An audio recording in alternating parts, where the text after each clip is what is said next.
premier temps, je voudrais me présenter tout d'abord. Je suis révérend Gisèle Eric Koka, président délégué de l'Église de Jésus-Christ sur la terre personne au volet spécial Simon Kimbangu. La manifestation de ce matin, c'est par rapport au centenaire de Papa Simon Kimbangu, de 6 avril 1921 au 6 avril 2021. Donc, l'envoyé divin de Seigneur Jésus-Christ avait totalisé dans sa mission 100 ans. Et cela nous a permis d'organiser cette marche pacifique pour commémorer et lui présenter notre gratitude pour son sacrifice qu'il avait fait pour la race noire et l'Afrique tout entière. Ce que je pourrais dire pour les fidèles kibanguistes et mes frères africains en général et puis centrafricains en particulier, c'est que le développement d'un pays se repose sur la base spirituelle. Christ et le christianisme constituent la base spirituelle de la société occidentale. Je pourrais dire encore le cas de l'Asie. Bouddha et le bouddhisme constituent la base de la Chine et les 5 pays du dragon. Mahomet et l'islam constituent la base de la Ligue arabe. Simon Kimbangu et le kibanguisme constituent la base spirituelle de l'Afrique tout entière et du monde entier.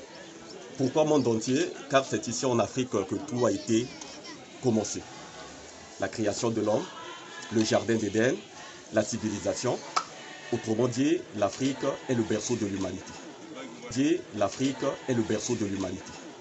Pour la République centrafricaine, nous traversons un moment difficile, c'est vrai. Ce qui est difficile à l'homme est facile à Dieu. C'est vrai qu'au départ, il y avait un problème de compréhension entre nous.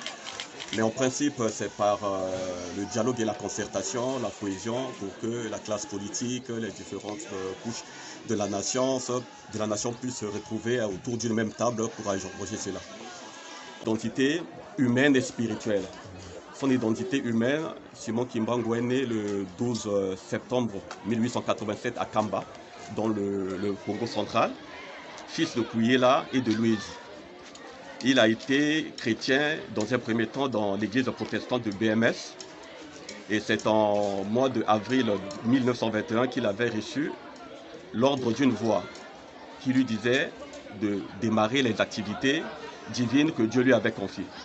Donc lui, son entretien avec Jésus, c'est comme Paul sur le chemin de Damas. C'est face à face, c'est pas en vision ou en rêve que Simon Kimbangu avait eu sa mission.